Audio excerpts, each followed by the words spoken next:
All right, so let's go ahead and jump on into Topaz Texture Effects. Actually, before I do that, let me show you a few examples of how you might apply it to a couple images. So this first image is a wedding image, and let me show you the original, which is an already edited image. And I actually really enjoy it. But after you edit your images and get to a certain area in your workflow, that's when I like to take images into Texture Effects to kind of give it that extra little something at the end to create a mood, to create a memory for your client or your viewer. So here are some different edits that I've done for this image in Texture Effects, all just presets and presets alone. So here's the first option. Another option, which is a little bit more heavier of an edit, but which a lot of people might really, it might appeal to a lot of people. Another one that actually, this is the Muddy Rivers preset. It really brings in a lot of brown undertones and desaturates it quite a bit to give you a very vintage type of an effect. And this is one of my favorites, called it Wedding Blues. It just really takes the edges of the image and really gives it a lot of texture and a lot of organic feeling to it, and then has a lot of blue undertones in there as well. So those are some different options for this particular image. Here is another image, which is a wedding shot, and I really love this image, but it just feels like it needs a little bit more of something going on. It feels pretty just basic with the blue sky and the kind of editing that's already on it. So adding a few different types of artistic texture effects might be just what makes the image in the end. So here are a few different edits that I did with Topaz Texture Effects alone. Let's see here. This is one we're going to get into. Here's an image of just a portrait. Here's before. And this is Texture Effects edit as well. Same here. Here's before and after. And let's start with this image. Instead of just showing you a preset or an effect, I'm actually going to show you how you might go in and edit edit a portrait image, which modules you might want to take a look at adding to create an overall effect for your lifestyle images. Let's go ahead and make a quick background copy. And I'm going to go from Topaz Labs to Topaz Texture Effects. Going to open it on up. If you're not familiar with Texture Effects, please check out some of our intro videos and short tutorial videos on our YouTube page. It's youtube.com/topazlabs. I'm not going to go much into the overall interface or anything like that. We're going to go directly into figuring out what type of an effect would be good for this image. So for me, if you're unfamiliar with the search capabilities of Texture Effects, you definitely should check that out. Over here you have a drop-down list, and it starts off with the featured categories. But if you look at the categories we've included, it's things like earthy or ethereal, gritty grunge. It's more about the kind of overall look to the image, but it doesn't tell you, hey, this will be good for a portrait image or this will be good for a commercial image.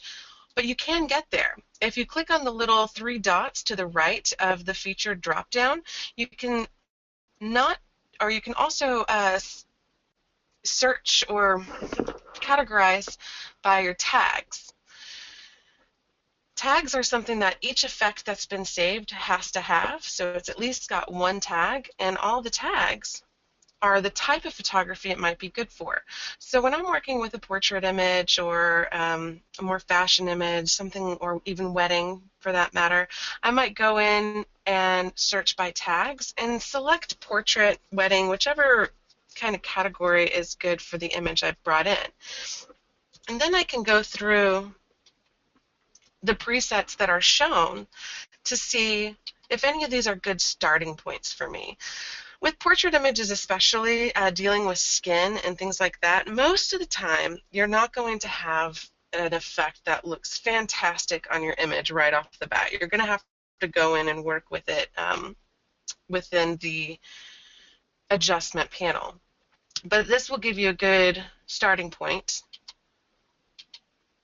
at least. And I really liked this Amelia's Dreams preset up at the top. So let's go back up there and click on that. And I do like that. I really like the undertones of the blue and magenta, and just the overall flattening effect, brightening of the shadows, and darkening of the highlights, really nice on the skin. So I'm going to go ahead and click into the Amelia's Dreams preset, and we're going to take a look at what we have here, kind of manipulate it a little bit more. First thing I like to do, the way I've been working with texture effects, is come in and turn off all of the adjustments. The way that I did that was by clicking on the little eyeball to the left of the name of the adjustment. And now I'm going to uncheck them. First, my basic adjustment, just to see how I like what's being applied. And I really love what the basic adjustment is doing to my background, but I am not a fan of what's going on with my child's face. So let's show you what I mean. I can automatically tell that there's some detail and clarity being added in this basic adjustment, which looks great on the pumpkins, but never really looks good on skin. It starts to kind of muddle it up a little bit and really bring out the texture, which you might not want to do within skin.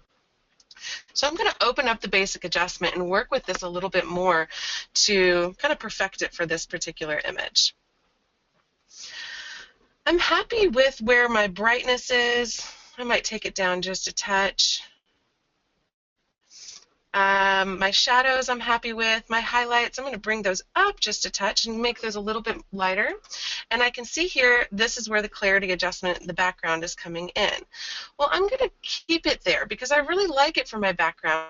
And now I'm just not going to pay attention to his skin because I'll show you how you can mask those areas out, which is really important in your lifestyle photography. For the saturation, I'm going to double click on the saturation name, and that is going to bring me back to my default of 0. And I like the full saturation, but I do want to maybe take out just a touch. That bright orange is really taking my attention, and I don't want that to happen. So I'm going to take out just a bit of saturation, but not nearly as much as the effect settings had done by default. The temperature is a little bit warm, and I'm liking that, but I don't really want the magenta. Let's double click again. Actually, I liked the magenta, so I'm going to take that back. All right, so here's before. I'm doing this by my space bar and after. Really like the background. Again, not very happy with what's going on his skin. So for that, you can easily come in and mask it out with two different options. We have a spot and a brush mask. Now, these masking options are attached to every single adjustment that you see here. So if you want to do really selective adjustments on one certain adjustment only, this is the way you would do it within the program. We also have an overall mask that's going to do the overall effect masking, but not the individual adjustment masking. For this one, I'm going to go ahead and just do a simple spot mask. A spot mask is basically just giving you one spot, and you can manipulate that, the size and shape of that spot, but it's just a singular spot that you're masking out or in.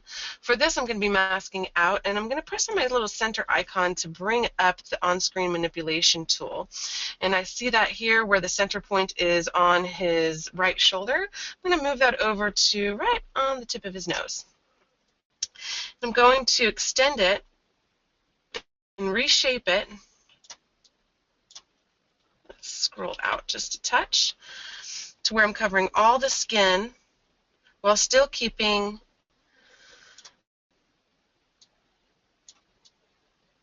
the center point on the skin color itself.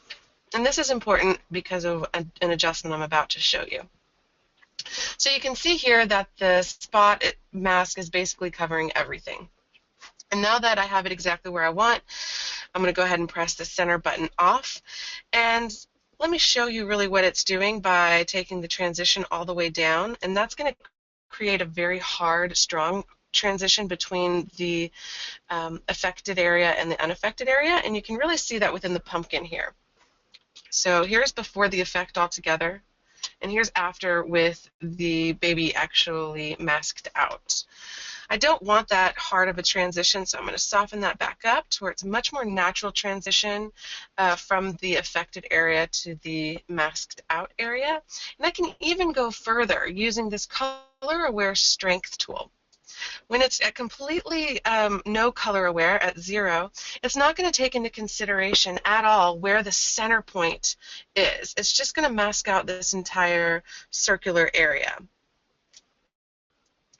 If I have a higher color aware strength, it's going to take into consideration where the center point is and only mask out those colors. That's when the color is at 1. But if you want it to be a little bit less exact, you can just take that color aware strength down until you start to see only the areas that you want to mask out being masked out, which is the skin color. And I'm pretty happy with that right there. I'm going to show you this before and after. You can see his skin is not touched at all, but the background is. Let's go ahead and scroll out now. Another way of doing this, which is something that you might consider, especially if you like the brightness and things like that on his skin, you can take that mask off and instead just not add any clarity in this particular layer or this particular adjustment, so the skin stays nice and soft. And then I can come down and actually add a new basic adjustment, add clarity in, and go through that same process without having to take away all of the other basic adjustments that I added within that first adjustment. And this is another way that I work with this quite a bit. So I'm just going to go through this process really quickly, show you how quickly it might actually be instead of walking through it slowly.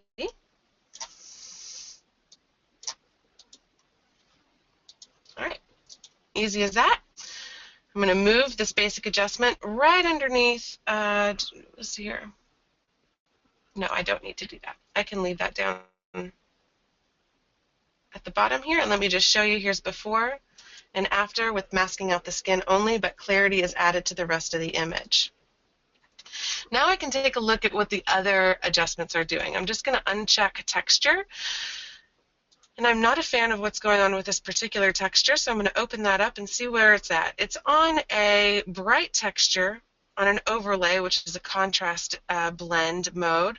So instead of working with that, I'm just going to change the texture altogether. Maybe go into something like a color wash, which is just going to give me a really nice toning option.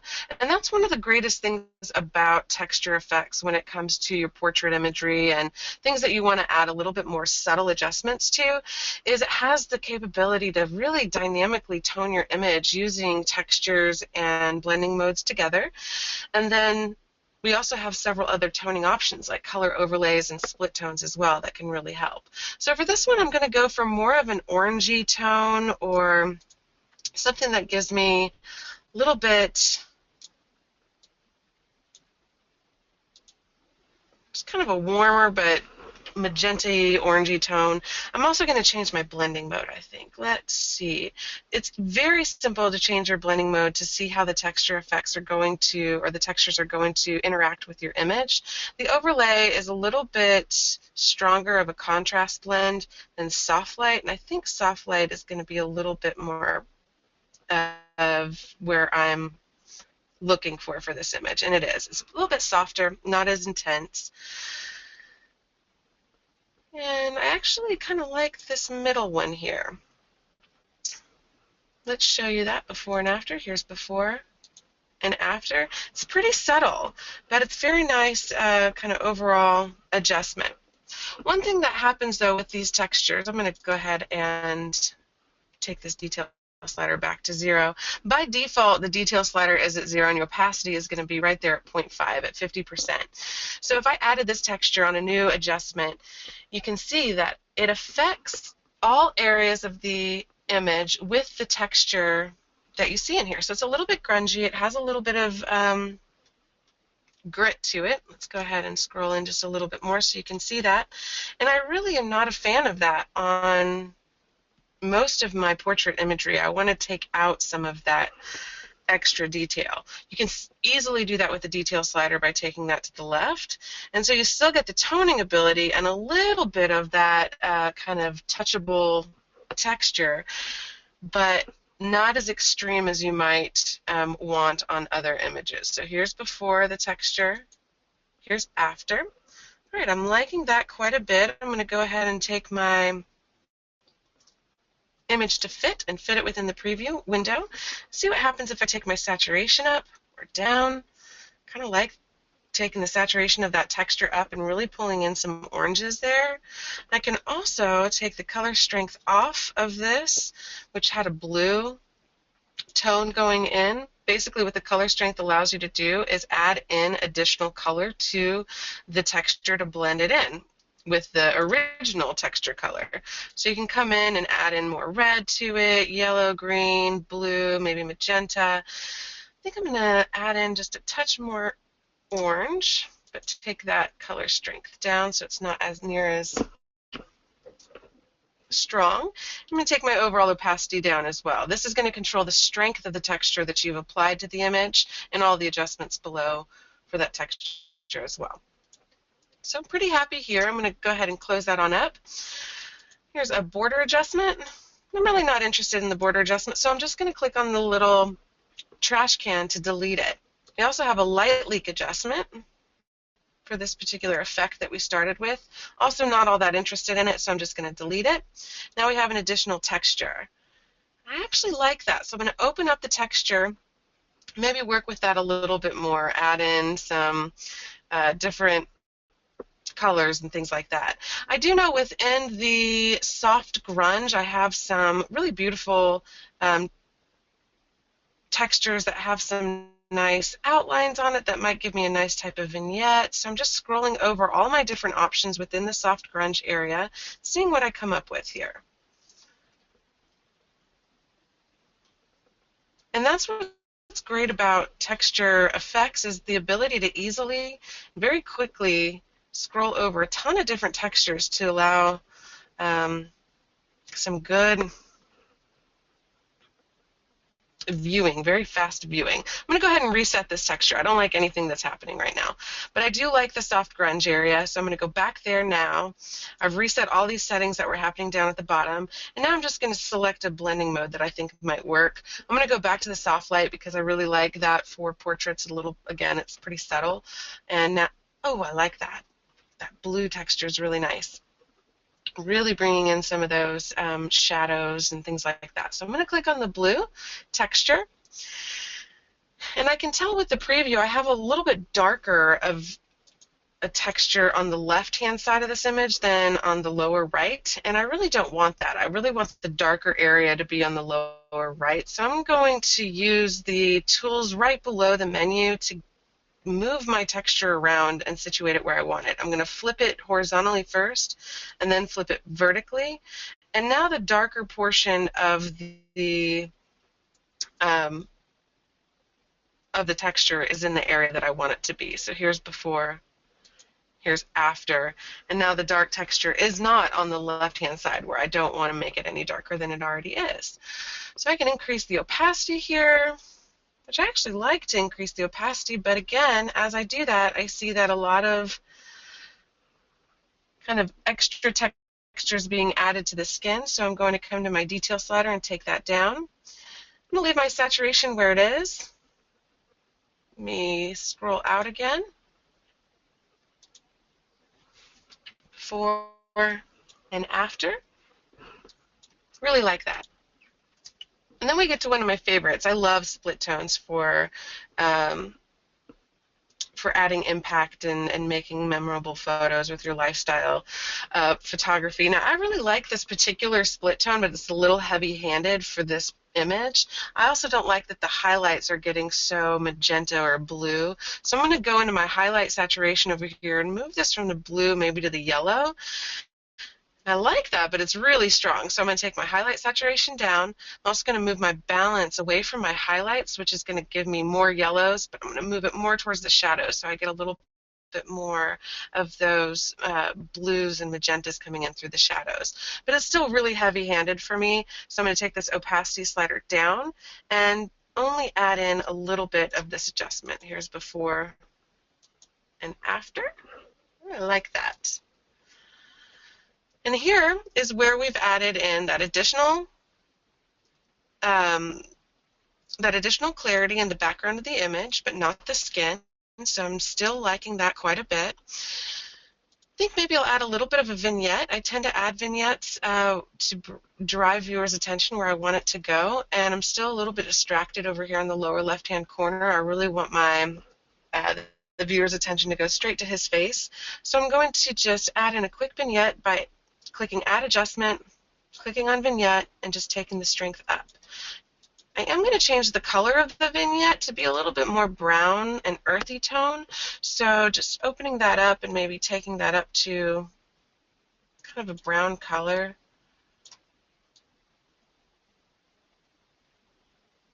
So it's not as dark. So now we have a dark brown versus a black. And I can really see how that's affecting the image by taking the transition all the way down, and I can see now the vignette around the edges of my image. You can take that all the way to a solid color or blend it in.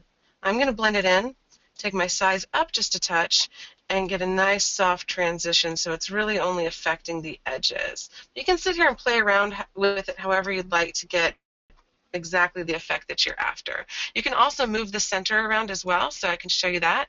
Just click on the center icon and click where you want your center to be, and now you can see that the center has changed wherever you click. The new center will be. So maybe we'll actually make him the center point. Take the size down just a touch in the transition, and here's before and after. The last thing that I want to do within this particular workflow is go back into the basic adjustment. The basic adjustment is usually where I end up when it comes to portrait and lifestyle, because it allows for me to just add in a little bit more tonal adjustments if I've kind of covered up that initial basic adjustments with all of these other textures and layers and things like that. So I'm just brightening up just a little bit. I'm going to take my overall saturation down just a touch. Maybe take my temperature just a touch to the warm side. And here's before and after. That's how I've been working with Topaz Texture Effects when it comes to my portrait imagery. I really take some of that detail within the texture and those more heavier-handed effects and take that down, but for the skin, and really take advantage of the masking tools when it comes to the skin and tone like that. But I hope that gives you a good workflow example. I'd also like to take a look at this image here. This is actually an image, newborn image, where you run into a lot of issues with skin. And some people would think Topaz Texture Effects is not where I want to go with this, but you can easily get nice and soft and skin that really takes away some of the redness without having to go into a different program to do that. So let's go into Texture Effects really quickly.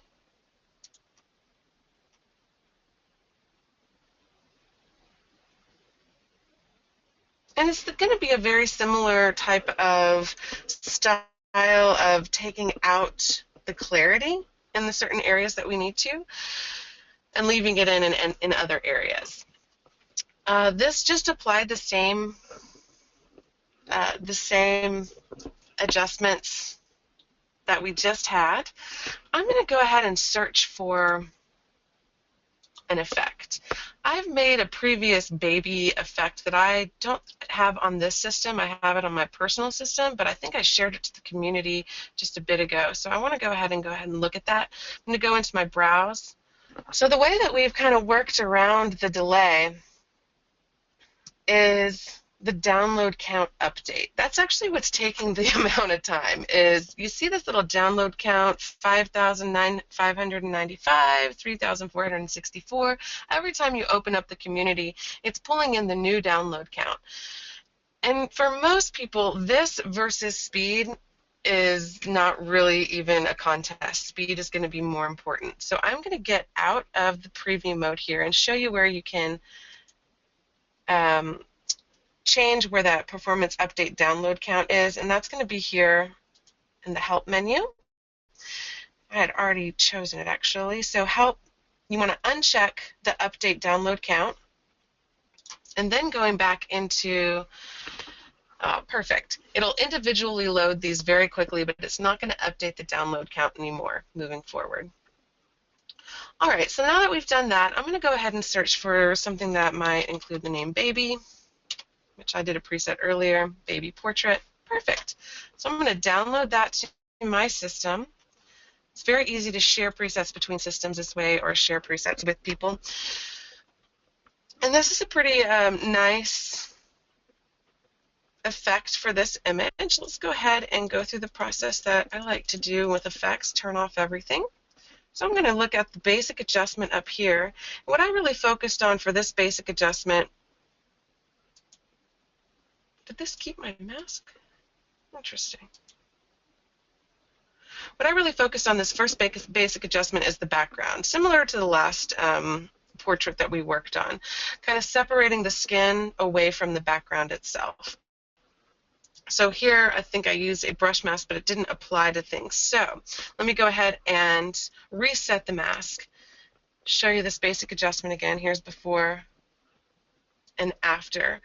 I want to add in a little bit more clarity to the background and really get some of the texture of the knit fabric and the chair to stand out, but that just did terrible things for the skin.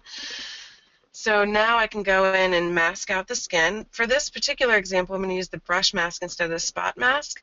And by default, when you open up the brush mask, you're going to see a white mask and a black brush. I'd like to invert that. Actually, no, I'm not going to invert that for this one. I'll invert that for the skin layer. So now I can take my black paintbrush and actually mask out the effect on the skin. So I'm going to take my strength down to about 50%. My brush size seems pretty good. And I'll scroll in to the image, check it out a little bit clearer. And my softness is at a good point, and I'm just going to brush out this effect from the skin.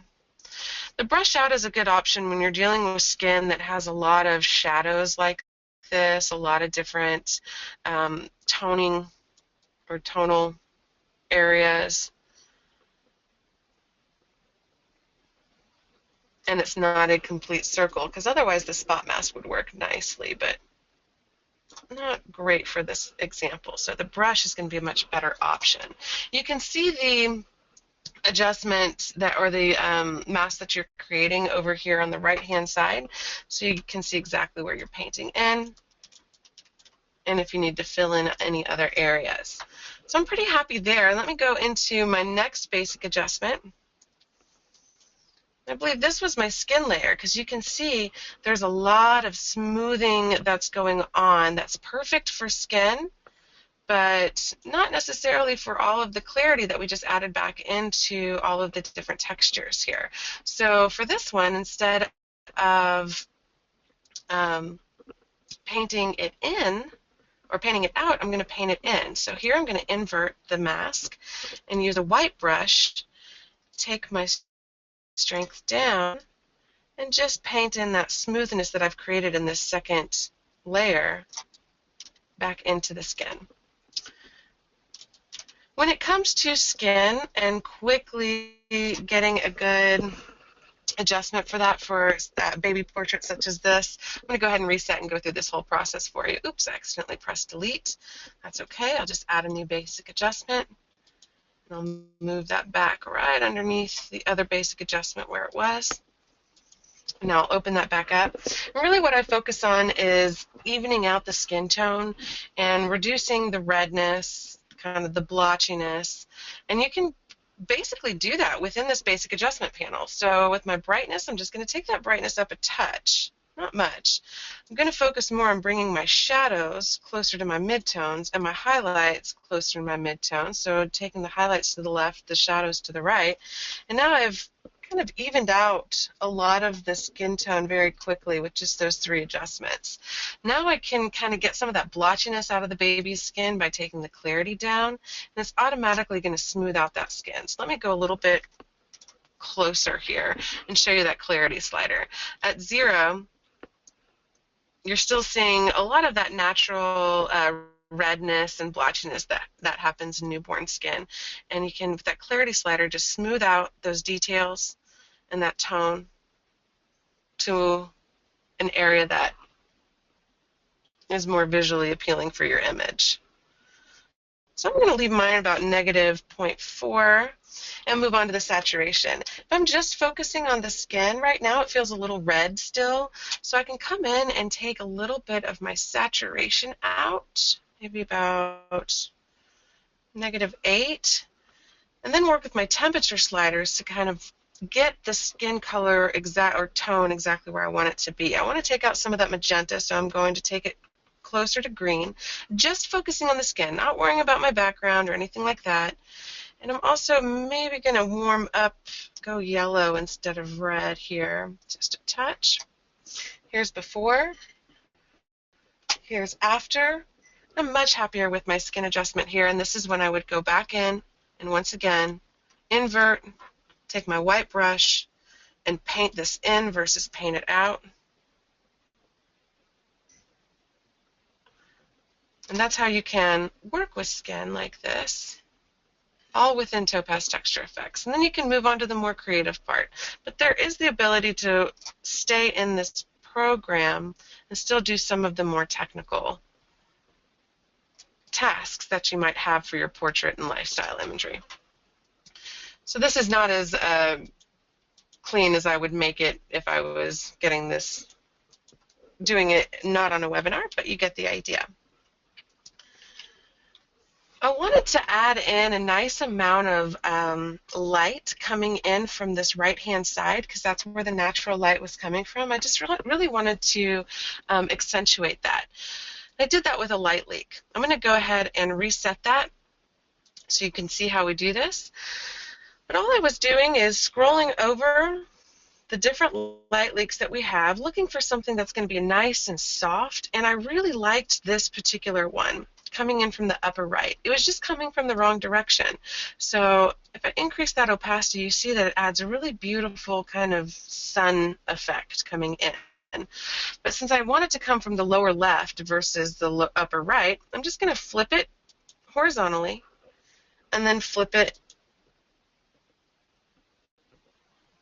flip it vertically, then flip it horizontally, and now it's located in the area where I want it to be. Let me show you that before and after. Here's before and after, and I really like it right where it is. I might actually take down some of that red saturation and add in a little bit of yellow by taking the color to the yellow and the color strength up, and that's just going to blend in a yellow color with that texture itself.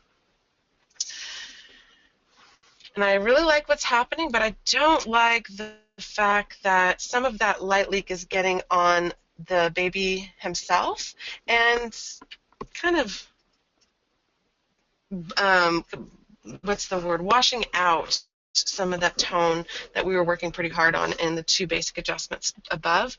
Here's an example of where I would just do a quick mask and mask out the effect just within this side of the image. Oh, here we go. Oops. Oh, that strength is way too high. Let's undo that. Go back down to about 50% strength and just kind of arbitrarily just take it out of the areas where I don't really want it to be. All right, so now here's before and after. Before and after. The other adjustments that I added to this particular image are very similar to what I did with the other one, which was just going through and finding a nice texture. I ended up going with kind of a peach, taking out the detail so it's not too much texture on the skin. putting in a nice, more subtle blend mode like soft light versus overlay or versus multiply, something that's going to give you a heavier effect, and working with my textures in more of a toning capability. But the great thing with the textures is even when they are the details taken out of them, they're still, let me show you by taking the opacity up, there's still some texture that's happening. You can see it here as I take the size up and down. And it's just very subtle, but it can add a lot of beautiful tones and kind of just organic feeling to your imagery that might not be there without a little bit of that texture added in if it was just tone itself. So even though we've taken out the detail, you still see the overall kind of shadows and highlights of the texture itself. Here I added a split tone, which I don't particularly like on this baby image. So let's open that up and maneuver or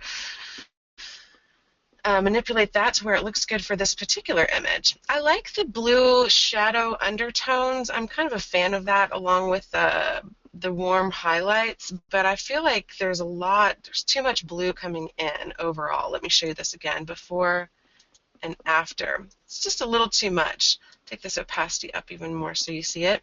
For that, I notice that the balance is really heavy on my shadows and not enough on my highlights. So I'm just going to take this balance slider closer to my highlights, and that will bring in more of the yellow highlight tone and hue and take away some of that shadow saturation.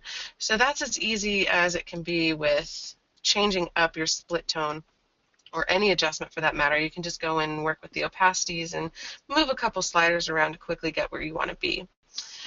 Let's see what this one does. Our basic adjustment looks like it's just a little bit of an additional toning, which I don't necessarily need. I'm going to go ahead and get rid of that because I'm pretty happy. Here's before. Here's after. Very subtle but beautiful lighting effect going on in this image. It might take a lot more time otherwise if I used a different program. And this is a full edit all within Texture Effects, which is quite nice to be able to stay within the program the entire time. Oops. Let me get out of there. I'll go ahead and cancel that. And let's go into one of these images that is just perfect for going in and just looking at all of these different effects that might be good for this type of photography. This background, this really beautiful blue sky, is just begging for texture, I think. And this was probably one of the most fun images I had going through Texture Effects and really browsing and trying to figure out what might be good for it. So for this might be a great image to come in and actually search the community. I'll say wedding, or actually we have a wedding tag, so let me just go over here and click on my wedding tag. It's going to pull in all of the wedding, all of the presets or effects that are tagged with the wedding. And I can just start scrolling through to see if any of these look good on my image. I love that. That's beautiful. Wedding blues. That's nice. Really like the wedding grunge. That's really pretty. Actually, let's go ahead. Ooh, wait, wedding flowers orange. I love that. So I'm going to go ahead and click that. Go into that effect. And this is beautiful to me. I love this. The texture on the couple itself doesn't really bother me too much, but the overall texture is a little bit heavy. So the way that I would work with this particular image is just going in and clicking on my texture and seeing if that's where it's coming from. Looks like it's not. Looks like I have some other effects that are creating this heavier grain. One of the effects we do have within Texture Effects is film grain, so let's check that out. Okay, that's adding quite a bit. I'll go ahead and get rid of that. Let's look at this other texture. Ah, there it is. Okay, I really like the texture, the tone of the texture, just not the detail. So here's an example where I could just go in really quickly, take out a bunch of that detail, maybe do a quick spot mask, non-color aware, on the couple itself. So I take out some of that tone, make the transition nice and long. And let's see, overall, here's before and after that particular texture. I really like what happened there. And I'm going to go back to this top texture and turn that back on. There's where that color was coming from. And I actually really like the scratchy texture that's coming through on this second or this first texture up here. So I'm going to leave that exactly the way it is. And it can be as quick as that to get a more effect, heavier effect like this, where you really start to see that texture pulled in. It just depends on the subject itself, if it really works with a heavier texture like this, or if it needs to be a lighter effect like the ones that we worked through on the newborn image and somewhat within the portrait image as well. We are getting to the last few minutes of the session, so I am going to turn it over to you guys. I'll answer a couple questions here before the end of the hour, and then I'm going to announce the winner of Texture Effects for 2 attendees here today. So let's go ahead and take a look at some of the questions that have been coming through. Susan asks, why do I use spot over brush? For speed. If I don't need a brush and if I don't need to be more exact, I'm just going to use a spot one.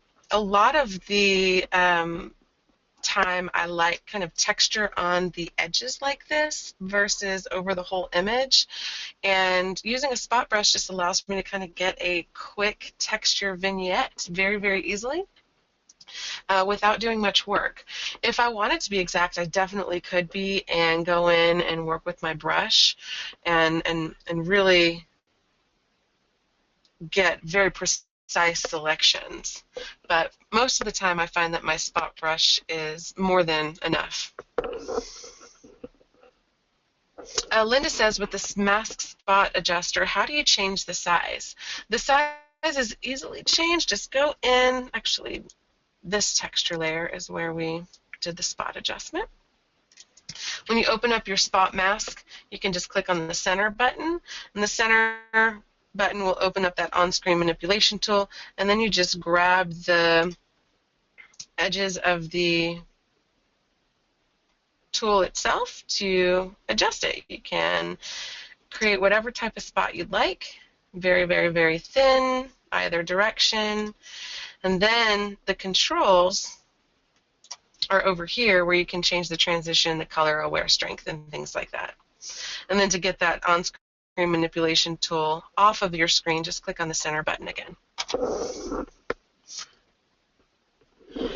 Susan says, if there is noise in an image, does Nichole remove the noise prior to going into texture effects or just include it? Susan, most of the edits I showed you here today, let me just press OK to this. I want to keep that one. So this image and this one as well, and our baby as well. I did some noise reduction within Adobe Camera Raw, just very slight noise reduction using their noise reduction tool.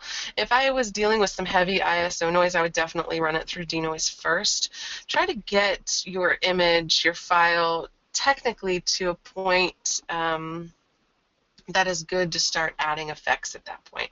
So with Adobe Camera Raw, my main goal is to get my file kind of mid-range in the toning, so really get that histogram quite nice, and so I have a good highlight and I have a good shadow and I have a lot of mid-tones to play with, kind of reduce the noise and get rid of the lens vignetting. Those types of more technical things have all been done to these images, including slight noise reduction. But again, if you have heavier noise reduction, definitely take it in, because if you don't take it into a noise reduction program like denoise, anything you do from that point on, such as a toning adjustment or just a detail adjustment or even adding sharpness, the tools are going to look at the noise as being detail within your image, and it's going to make it stand out even stronger. So something like texture effects, where you go in and you add a little bit of clarity with that clarity slider, it will really make that noise stand out and just pop out at you. So you want to avoid that as much as possible and do it more in a if you want to add in kind of a noisy effect or a grain effect, we do have that film grain in there where you can add it in after the fact. All right, everybody. Thanks again for sticking around for some Q&A. I hope to see you on our session on Thursday, our Quick Tip Thursday session. If you have any questions, you can contact us at webinars@topazlabs.com. And if you want to sign up for upcoming sessions, you can do so at topazlabs.com/webinars. And I hope you have a great morning, afternoon, or evening wherever you are. Thanks so much. Bye-bye.